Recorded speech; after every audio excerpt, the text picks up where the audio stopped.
Assalamualaikum warahmatullahi wabarakatuh, everyone. This is our sixth meeting, and in this occasion, Miss want to explain about semantics and grammar. Jadi ini adalah pertemuan ke-6 kita, dan kali ini Miss akan membahas tentang semantics dan grammar atau tata bahasa.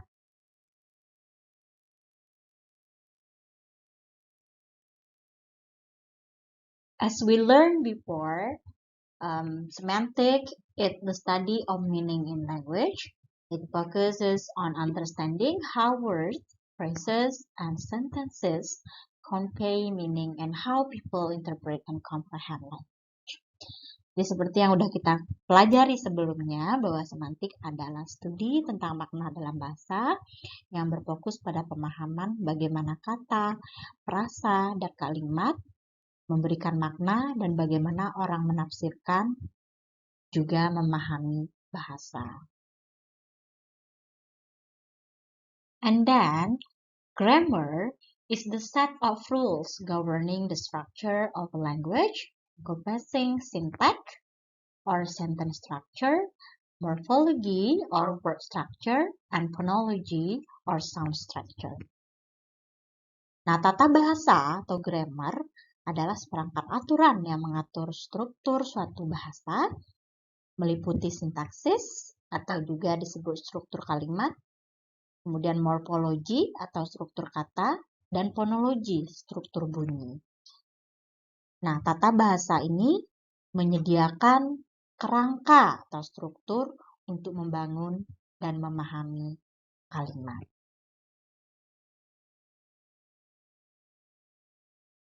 Another, what is relationship between semantics and grammar? Jadi apa hubungannya antara semantik dan grammar? The relationship between semantics and grammar is that these two linguistic components convey meaning and structure in language.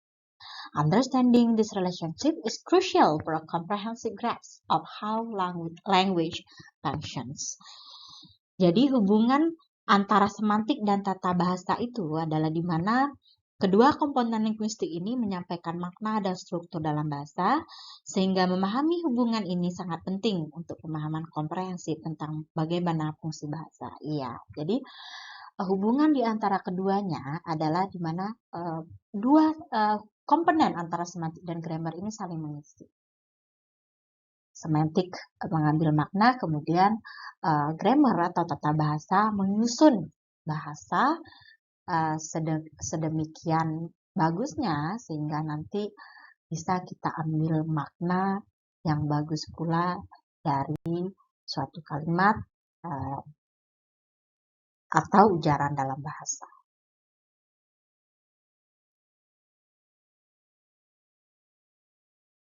There are 6 main key aspects in relationship between semantic and grammar. Jadi ada 6 kata kunci utama dalam memahami hubungan antara semantik dan juga grammar. The first one is meaning construction, and then ambiguity resolution, and then syntactic structures, semantic rules and syntax, lexical and grammatical semantics, and then preservation of meaning. Let's we learn it one by one. First, meaning constructions. In meaning construction, semantic deals with interpretation and meaning of words, phrases, and sentences. However, grammar provides the structural framework for organizing words into meaningful units or sentences through rules of syntax and morphology. Jadi yang pertama adalah konstruksi makna. Maksud dengan konstruksi makna, di mana di dalam semantik itu, semantik berkaitan dengan penafsiran makna pada kata, frasa, dan kalimat. Nah, contohnya di sini misalnya kata bank, ya. Kata bank bisa diartikan sebagai tanah miring yang berada di tepian air atau tepian air gitu ya. Bisa juga diartikan sebagai financial office gitu. Bisa juga diartikan sebagai bank, tempat you save the money in that place. Jadi seperti kita udah pelajari bahwa dalam semantik itu ada namanya polisemi, satu kata yang artinya bisa berbeda tergantung. And then how it connects to the grammar. Grammars in meaning constructions provides the structural framework for organizing words into meaningful units or sentences. Jadi dalam tata bahasa atau grammar disediakan kerangka struktural untuk mengatur kata-kata menjadi unit-unit yang bermakna atau disebut juga kalimat. Melalui aturasi taksis dan morfologi, dalam kalimat kalau misalnya contoh tadi the word bank tadi, kalau kita buat kalimatnya seperti ini, they had a picnic by the bank. Ya, mereka piknik di tepi sungai. Konteksnya menentukan apakah bank mengacu pada lembaga keuangan atau tepi sungai. Tapi kalau misalnya kita lihat di sini, ya tidak mungkinlah orang pergi piknik ke bank, gitu ya. Orang pergi piknik biasanya di tepi danau, gitu, di tepi laut atau di tepi sungai. Nah, inilah fungsinya ketika grammar membuat susunan seperti ini, maka didapatlah makna bahwa bank yang dimasukkan di sini adalah the bank of the river, gitu ya. Atau boleh juga nanti kalau di grammar biasanya ada keterangan di mana lagi seperti itu. Kita temukan misalnya they had a picnic by the bank of the river, memang dibunyikan sungai. Tapi seperti ini saja itu sudah menunjukkan bahwa grammar bisa mengkonstruksi makna sehingga didapatlah makna semantik di sana.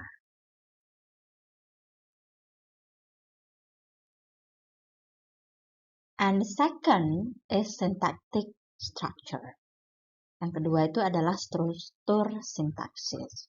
When in syntactic structures, semantics focuses on the meaning of sentences and how the meanings of individual words combine to create a coherent interpretations. And then in grammar, governs the arrangement of words within sentences dictating understanding. Syntactic structure. Jadi dalam struktur sintaksis, semantik fokus pada makna kalimat dan bagaimana makna setiap kata dihubungkan untuk menciptakan interpretasi yang koheren, ya, yang berkaitan satu sama lain. Kemudian dalam grammar tata bahasa, di sana disusunlah kata dalam kalimat, kemudian untuk menentukan struktur sintaksisnya. Urutan kata dapat mempengaruhi makna sebuah kalimat. Coba kalau kita lihat contoh di sini, the example of the first sentence, the mysterious stranger gave her a letter. Kalau kita lihat di sini kan orang asing yang misterius, gitu ya, memberinya surat. Gagasannya di sini adalah menyampaikan tentang orang tak dikenal yang memberikan surat. Jadi subjeknya adalah the mysterious stranger, kemudian objeknya ada her, yang diberikan apa? A letter. Kemudian gimana kalau misalnya dirubah struktur tata bahasa atau grammar? Contohnya, she received a letter from the mysterious stranger. Nah, di sini she yang jadi subjeknya, ya. Kemudian yang mysterious stranger tadi menjadi objek. Nah, kalau misalnya dirubah seperti ini, fokus kita menjadi berbeda kan? Dari misalnya yang tadi maknanya yang kalimat yang pertama, orang asing misterius memberinya surat, gitu ya. Kemudian kalimat yang kedua, she received a letter from the mysterious stranger, dia menerima surat dari orang asing misterius, gitu ya. Mengubah struktur kalimatnya, gitu. Mengubah struktur tenses dan memberikan perspektif berbeda terhadap peristiwa tersebut. Iya. Kalau misalnya kalimat dia betul-betul aktif di sini, fokus kita adalah ke mysterious stranger. Tapi ketika dia menjadi pasif, gitu ya, fokus dia ke she tadi ya. Ya, gitu. Dia menerima surat dari ya sebuah surat dari mysterious stranger. Dan seperti itu. Jadi di dalam static structures, grammar yang diubah gitu bentuknya, ya, akan membuat fokus kita gitu ya, dan interpretasi makna. Jadi bukan artinya berubah, tapi kita menjadi fokus kita ke sesuatu yang berbeda pada subjek. Nah, itulah dia bagaimana hubungan semantik dan grammar di dalam syntactic structures. And next, ambiguity resolution. Kemudian di dalam penyelesaian masalah ambiguitas. In semantics, addresses situation where words or sentences have multiple meanings or interpretation. And however, grammar helps resolve ambiguity by providing context and syntactic clues. Iya. Di dalam menyelesaikan masalah ambiguitas, gitu ya, semantik mengatasi suatu situasi ketika kata atau kalimat memiliki banyak makna atau interpretasi. Kemudian grammar atau tata bahasa membantu mengatasi ambiguitas dengan memberikan petunjuk, ya, konteks dan sintaksis. Susunan kata dan struktur tata bahasa berkontribusi dalam memperjelas makna. Okay, look at the examples. Coba kita lihat contohnya. Ya. Yang kalimat yang pertama, itu I saw the man on the hill with the telescope. Saya melihat seorang laki-laki di atas bukit dengan teleskop. Ya. Bersifat ambigu mengenai apakah orang tersebut atau pengamat yang memiliki teleskop, gitu ya. Tapi ketika grammar mengambil perannya, di contoh yang kedua, example, I saw the man on the hill using telescope. Nah, saya melihat pria, gitu, seorang pria di atas bukit menggunakan teleskop. Nah, masalah ambiguitas tadi yang kita ambigu, apakah ini maksudnya orangnya dengan teleskop gitu ya, atau pengamat yang memiliki teleskop. Ketika kalimatnya dirubah di dalam bentuk yang kedua, I saw the man on the hill using the telescope. Nah, ambiguitas terselesaikan dengan menyebutkan orang yang menggunakan teleskop. Jadi, saya melihat pria di atas bukit menggunakan teleskop. Dia menggunakan teleskop untuk melihat sesuatu, gitu ya. Jelas jadinya maknanya. Ketika semantics menemukan ambiguitas, ada grammar, tata bahasa, yang memperjelas struktur kalimat tersebut sehingga kalimatnya menjadi tidak ambigu lagi. Itulah bagaimana semantik dan grammar saling berhubungan dalam menyelesaikan masalah ambiguitas. Okay, and then fourth is lexical and grammatical semantics. Dan kita yang keempat adalah tentang bagaimana semantik leksikal dan gramatikal. In semantics encompasses both lexical semantics and grammatical semantics. And then grammar involves morphology and syntax to create grammatically correct sentences with specific meaning. Di dalam semantik, nanti itu meliputi semantik leksikal, makna atau juga disebut makna setiap kata, dan juga semantik gramatikal, yaitu makna yang muncul dari susunan kata dan struktur gramatikal. Nah, di dalam tata bahasa melibatkan atau grammar gitu ya, melibatkan komponen leksikal, morfologi, dan susunan kata, sintaksis untuk membuat kalimat yang benar secara tata bahasa dengan makna tertentu. The example is the word bright. Contohnya kalau yang sini adalah kata bright. Bright ini artinya terang, ya. Mean illuminate. Illuminate itu artinya dia terang sekali, kata bright. Nah, grammar text rule here. grammar mengambil perannya di sini. Misalnya dalam kata bright ini dimasukkan dalam kalimat the bright sun illuminated the room. Nah, dari kalimat ini terlihat bahwa maknanya matahari yang cerah menerangi ruangan. Kata sifat yang terang tadi berkontribusi pada struktur tata bahasa saat mendeskripsikan matahari. Nah, kalimat ini kita tahu bahwa bright itu bisa menggambarkan matahari yang sangat terang. Itu dia yang dimaksud dengan lexical and grammatical semantics. And then the fifth key aspects in relationship and semantic and grammar is preservation of meaning. Kalau diartikan dalam bahasa Indonesia itu bagaimana pelestarian makna. Ya.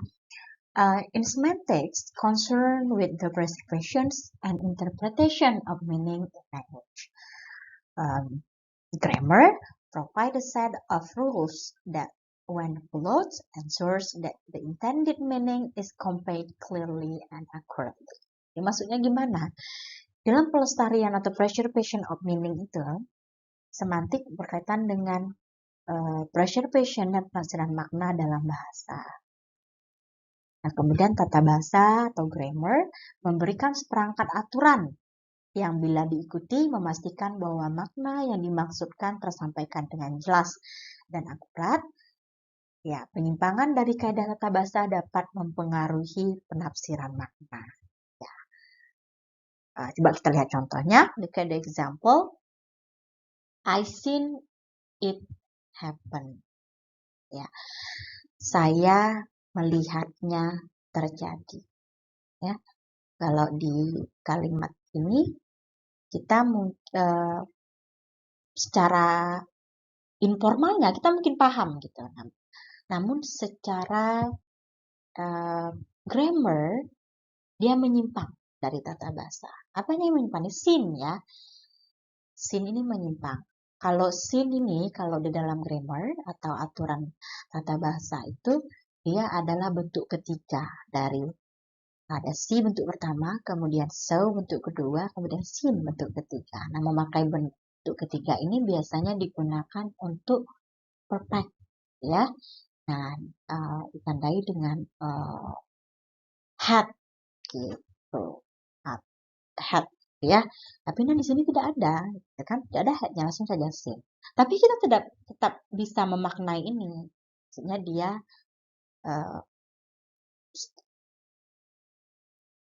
saya melihatnya terjadi.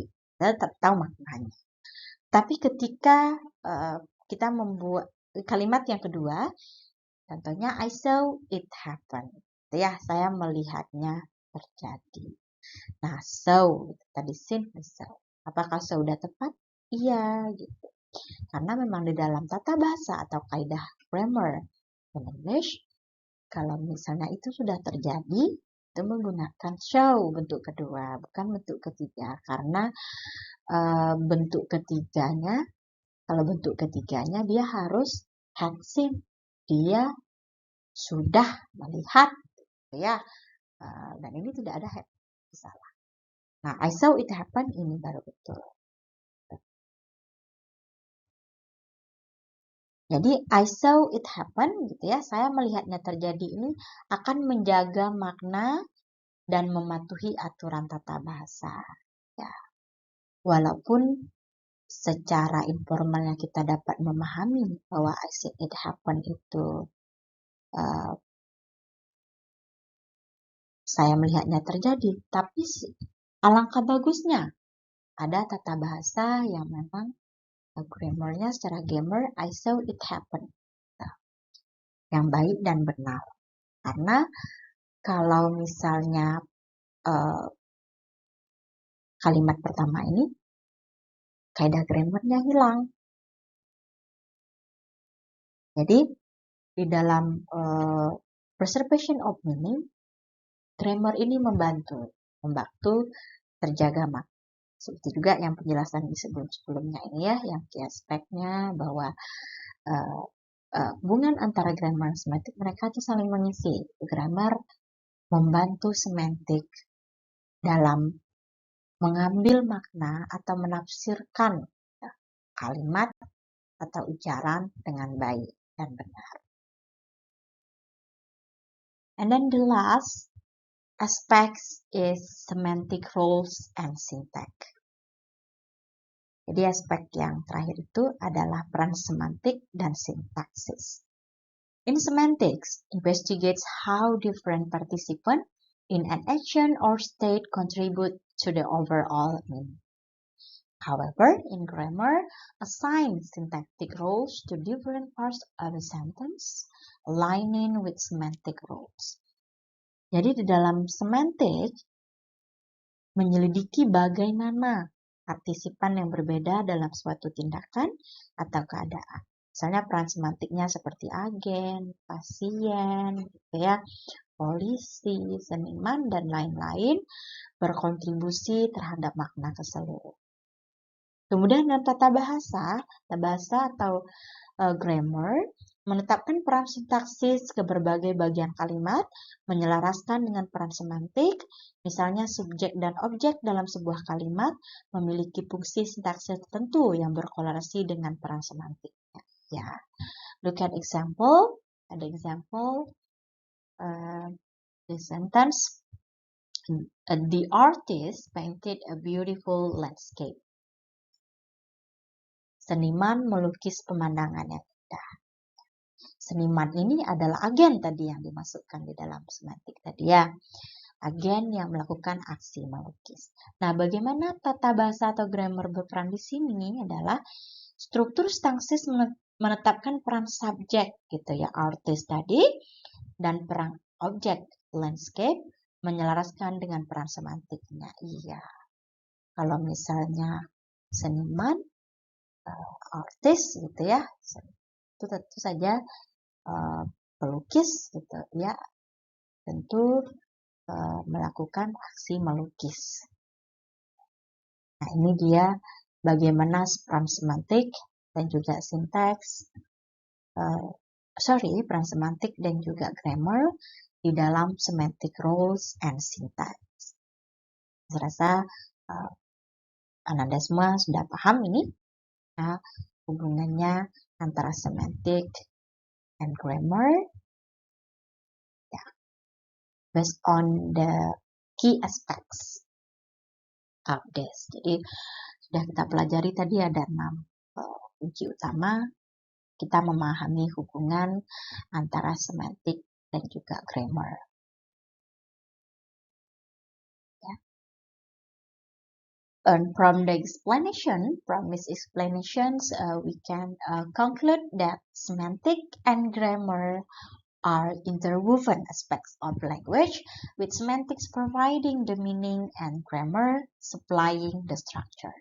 The collaboration between these two elements allows for effective communications, ensuring that speakers and listeners share a common understanding of language. Jadi dari keseluruhan tadi penjelasan yang sudah disutarakan di video ini, kita dapat mengambil kesimpulan bahwa semantik dan tata bahasa merupakan aspek bahasa yang saling terkait. Dengan semantik memberikan makna dan tata bahasa atau grammar menyediakan strukturnya.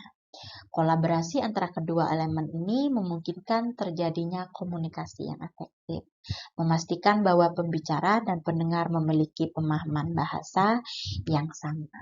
Ya, jadi memang di dalam harus memang sebenarnya itu ya grammar dalam semantik. Walaupun di dalam utterance gitu ya, di dalam informal speaking, misalnya kita juga dapat menarik makna walaupun tata bahasanya mungkin tidak sempurna, tapi alangkah bagusnya jika grammar itu baik, maka ketika grammarnya bagus gitu ya, baik dalam tulisan maupun dalam writing or speaking, maka kita juga mendapatkan makna yang bagus.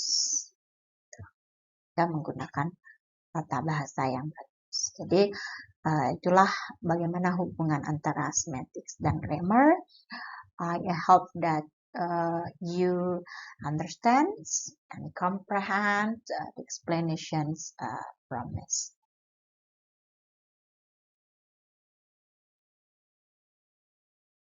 Okay, the material is taken from the book of Cruz, D.A., Carney, and dan Palmer. Ya, jadi ada 3 buku ini yang Miss pakai untuk mengambil materinya. Untuk lebih lanjut, you juga bisa membaca buku yang Palmer ini tentang semantics, buku yang 2 ini untuk pemahaman yang lebih lagi mengenai antara hubungan antara semantik dan juga grammar. If you have any questions, everyone, you can ask on the comment or in group WhatsApp. Jadi kalau ada pertanyaan bisa ditulis di komentar YouTube atau bisa juga nanti di grup WhatsApp.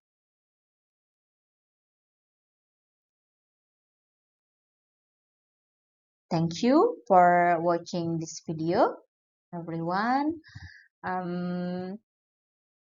Selamat menunaikan ibadah puasa ya. Hari ini kita hari pertama puasa. Semoga puasanya berjalan dengan lancar ya selama 1 bulan dan Lebaran nanti. Dan juga Miss harapkan walaupun dalam suasana menunaikan ibadah puasa, kita juga tetap belajar dengan baik ya, karena belajar itu juga ibadah dalam bentuk. Okay, once more, thank you so much everyone for watching the video and involved in the course Semantics and Pragmates. See you. Assalamualaikum warahmatullahi wabarakatuh.